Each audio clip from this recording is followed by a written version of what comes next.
This is Marilyn Lohman, Service Hydrologist at WFO Pendleton. I'll be showing some slides of the current snowpack and what this may mean for the coming year's water supply. Measurements of the snow water equivalent, or amount of water being held in the snowpack, were taken on January 1st for the various basins across the state of Washington. From this map produced by the Natural Resource Conservation Service, amounts range from near normal over the lower Snake Basin, including southeast Washington, to near 125% of normal over the lower Yakima Basin, with 120% of normal for the upper Yakima Basin. We'll look at some individual stations within these areas next. These charts show the snow water equivalent, water held in the snow, for the water year October through September. The blue line is the maximum observed, while the red line is the minimum. Green line is the average. We can look at these charts and see how the snow water equivalent accumulates throughout the winter and spring and compare it to average. The Touchet Snotel site is in the Walla Basin around 5,500 feet. Looking at the black line, we can see that this site saw accumulations through the early to mid part of December and is now near normal. The Sasse Ridge Snotel site is located in the upper Yakima Basin at 4,200 feet. Looking at the black line, this site saw accumulating snow through much of December and is also near normal. The Bumping Ridge Snotel is at elevation 4,600 feet in the central Washington Cascades. Looking at the black line, this site saw strong accumulations of snow throughout the early to mid part of December and continues to be slightly above normal. Across the Oregon portion of our forecast area, we can look at the snow water equivalent map from the NRCS, and as of January 1st, the snowpack has increased to amounts near 120% of normal over the Blue and Walla Mountains, and near 155% of normal in the Grande Basin. Along the Cascades, there has been a significant increase from 40 to 50% of normal at the beginning of December, to near 130% of normal as of January 1st. We'll look at some individual sites across the region in the next several slides. In the lower Deschutes Columbia Basin area, Clear Lake Snotel is at elevation 3,500 feet. Looking at the black line, the current observation, this fairly low elevation site has seen some good accumulations during December and is slightly above normal.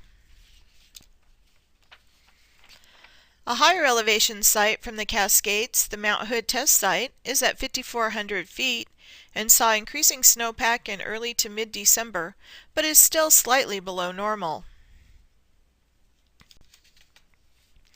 In the upper Deschutes Basin, the Three Creek Meadows Snotel site is at about 5,600 feet. Looking at the solid black line, we can see that this site has had accumulation throughout mid-December and is near normal. For the Grande Basin, we'll look at the Blue Mountain Springs site at 5,900 feet. This location has seen accumulating snow through mid-December and was nearly steady during the last part of December and continues to be slightly above normal. For the Umatilla Basin in the Blue Mountains, we can look at the High Ridge site at 4,900 feet. Looking at the blue line, we can see that this site had strong accumulations during the first part of December, but has remained nearly steady through the end of the month and is currently near normal. In the Grand Ronde Basin, the Moss Springs Snotel site is at 5,800 feet.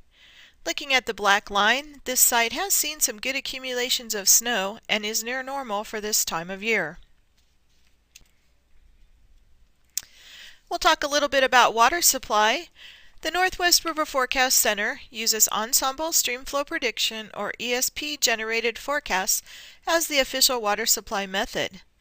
The 30-year runoff normals covering the years 1981 to 2010 are being used.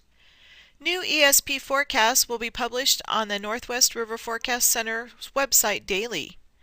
For updated forecasts and more information on ESP forecasts, please see the River Forecast Center's website at the address given. This map from the Northwest River Forecast Center website shows a snapshot of the water supply forecast for the coming season.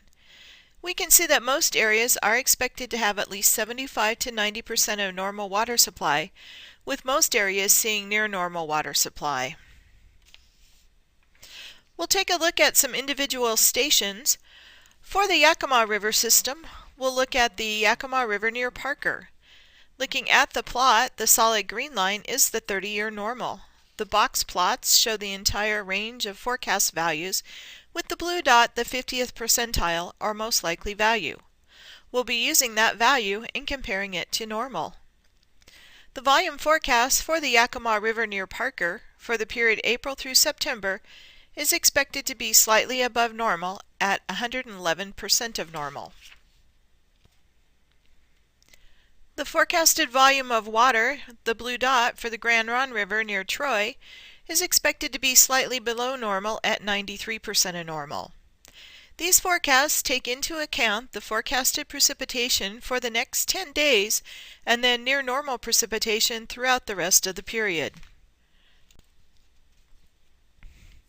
As we look for the Umatilla River at Pendleton, the period April through September, the forecast volume is for 86% of normal. This is with normal precipitation expected to occur out through the rest of the period. The Columbia River at the Dalles can be an indicator for the entire Columbia Basin. Once again, we see the average plotted in green, with the most likely value the blue dot.